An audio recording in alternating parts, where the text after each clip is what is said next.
Yehezkiel pasal 17. Lambang ketidaksetiaan Raja Zedekia.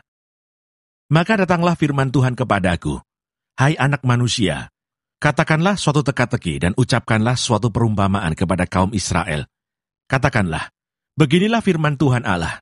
Seekor burung rajawali yang besar dengan sayapnya yang besar dan panjang, penuh dengan bulu yang berwarna-warna, datang ke gunung Libanon, dan ia mengambil puncak pohon aras. Ia mematahkan pucuknya yang paling ujung, dan dibawanya ke sebuah negeri perdagangan, lalu diletakkannya dia di kota perniagaan. Ia mengambil sebuah dari taruk-taruk tanah itu, dan menanamnya di ladang yang sudah sedia ditaburi. Ia menempatkannya dekat air yang berlimpah-limpah seperti pohon gandarusa, sehingga ia tumbuh dan menjadi pohon anggur yang rimbun, yang tumbuhnya rendah, dan cabang-cabangnya melengkung menuju burung itu, dan akar-akarnya tetap di bawahnya. Demikianlah ia menjadi pohon anggur dan mengeluarkan tunas-tunas dan memancarkan taruk-taruk. Dalam pada itu, ada juga burung rajawali besar yang lain dengan sayapnya yang besar dan bulu yang lebat. Dan sungguh, pohon anggur ini mengarahkan akar-akarnya ke burung itu dan cabang-cabangnya dijulurkannya kepadanya, supaya burung itu mengairi dia lebih baik dari bedeng di mana ia ditanam. Namun ia ditanam di ladang yang baik, dekat air yang berlimpah-limpah, supaya ia bercabang-cabang dan berbuah, dan supaya menjadi pohon anggur yang bagus. Katakanlah, beginilah firman Tuhan Allah, apakah itu akan berhasil? Apakah orang tidak akan mencabut akar-akarnya dan menyentakkan buahnya, sehingga semua ulamnya yang baru menjadi kering? Tidak usah tangan yang kuat dan banyak orang untuk mencabut dia dengan akar-akarnya. Lihat, ia memang ditanam, tetapi apakah ia akan memberi hasil? Apakah ia tidak akan layu kering kalau ditimpa angin timur? Ia akan layu kering di bedeng tempat tumbuhnya itu. Maka datanglah firman Tuhan kepadaku. Katakanlah kepada kaum pemberontak, tidakkah kamu mengetahui apa artinya ini? Katakan, lihat, Raja Babel datang ke Yerusalem, dan ia mengambil rajanya dan pemuka-pemukanya, dan membawa mereka ke Babel baginya. Lalu ia mengambil seorang yang berasal dari keturunan raja, dan mengadakan perjanjian dengan dia, sambil menyuruh dia bersumpah. Ia mengambil juga orang-orang berkuasa negeri itu, supaya kerajaan itu menjadi lemah dan jangan memberontak lagi. Juga supaya memegang teguh perjanjian itu, dan dengan demikian tetap ada. Tetapi orang itu memberontak kepadanya dengan menyuruh utusannya ke Mesir, supaya ia diberi kuda dan tentara yang besar. Apakah ia akan berhasil? Apakah orang yang berbuat demikian dapat luput? Apakah orang yang mengingkari perjanjian dapat luput? Demi aku yang hidup, demikianlah firman Tuhan Allah. Ia pasti mati di Babel, di tempat raja yang mengangkatnya menjadi raja. Karena ia memandang ringan kepada sumpah yang dimintakan raja itu daripadanya, dan mengingkari perjanjian raja itu dengan dia. Dan Firaun tidak akan membantu dia dalam peperangan dengan tentara yang besar dan sekumpulan banyak orang. Pada waktu tembok pengepungan ditimbun, dan benteng pengepungan didirikan untuk melenyapkan banyak orang. Ya, ia memandang ringan kepada sumpah dan mengingkari perjanjian. Sungguh, walaupun ia menyungguhkan hal itu dengan berjabat tangan, tetapi ia melanggar semuanya itu, maka ia tidak dapat luput. Oleh sebab itu, beginilah firman Tuhan Allah, demi aku yang hidup, aku pasti menimpakan atas kepalanya sumpahnya kepadaku, yang dipandangnya ringan dan perjanjiannya di hadapanku yang diingkarinya.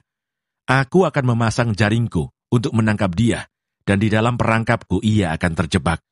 Aku akan membawa dia ke Babel, dan di sana aku akan berperkara dengan dia, karena ia berubah setia terhadap aku.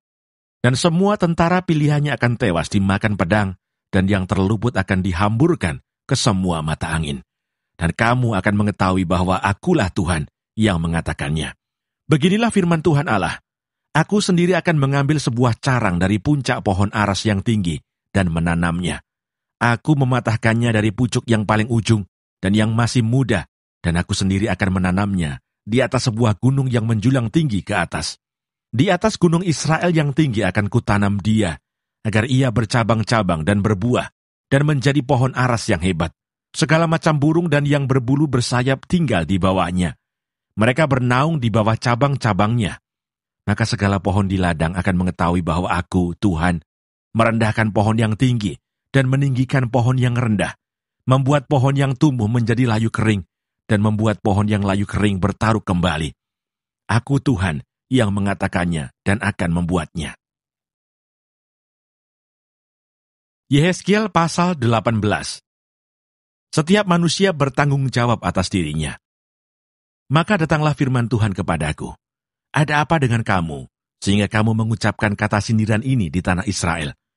Ayah-ayah makan buah mentah, dan gigi anak-anaknya menjadi ngilu. Demi aku yang hidup, demikianlah firman Tuhan Allah. Kamu tidak akan mengucapkan kata sindiran ini lagi di Israel.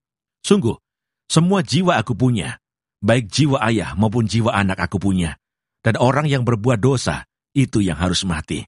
Kalau seseorang adalah orang benar, dan ia melakukan keadilan dan kebenaran, dan ia tidak makan daging persembahan di atas gunung, atau tidak melihat kepada berhala-berhala kaum Israel, tidak mencemari istri sesamanya, dan tidak menghampiri perempuan waktu bercemar kain, tidak menindas orang lain, ia mengembalikan gadaian orang, tidak merampas apa-apa, memberi makan orang lapar, memberi pakaian kepada orang telanjang, tidak memungut bunga uang atau mengambil riba, menjauhkan diri dari kecurangan, melakukan hukum yang benar di antara manusia dengan manusia, hidup menurut ketetapanku, dan tetap mengikuti peraturanku dengan berlaku setia.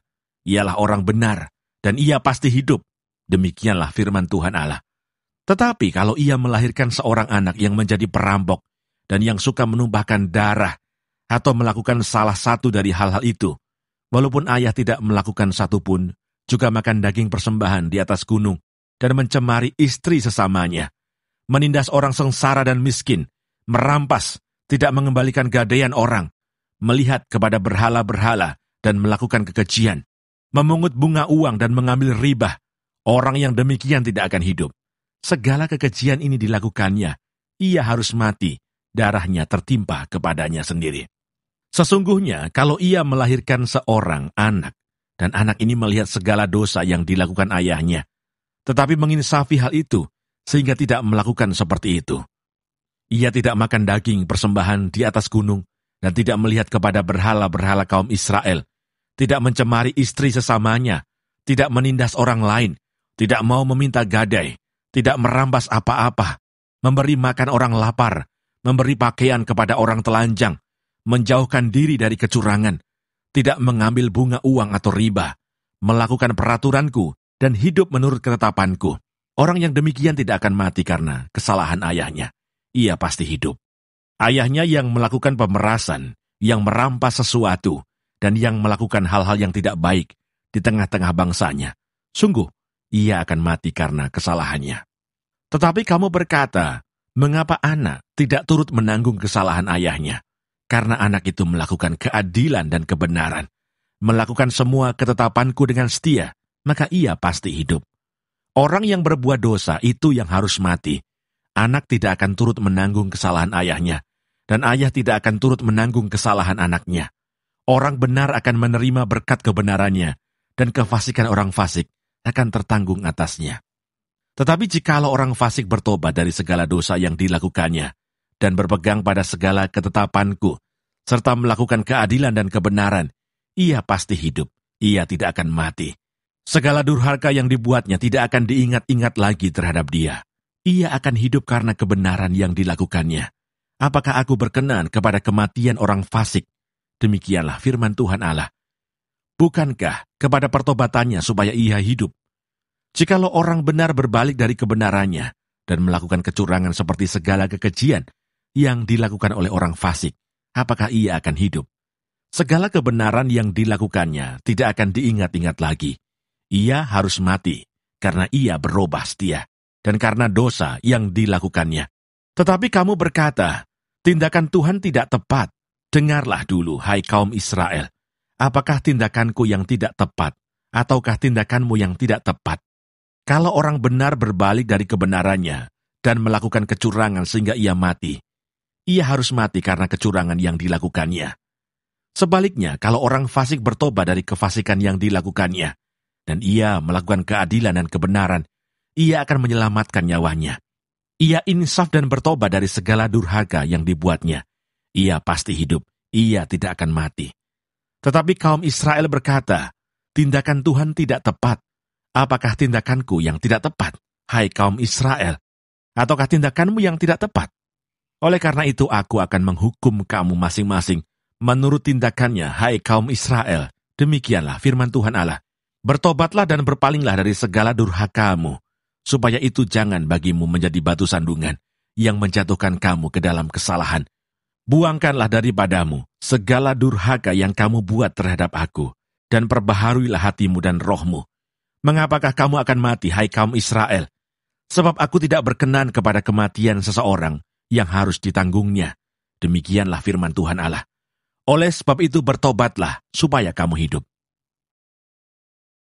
Yehezkiel pasal 19. Ratapan tentang Raja Israel. Hai, ucapkanlah suatu ratapan mengenai Raja Israel, dan katakanlah begini, betapa ibumu menjadi seekor singa betina di antara singa-singa.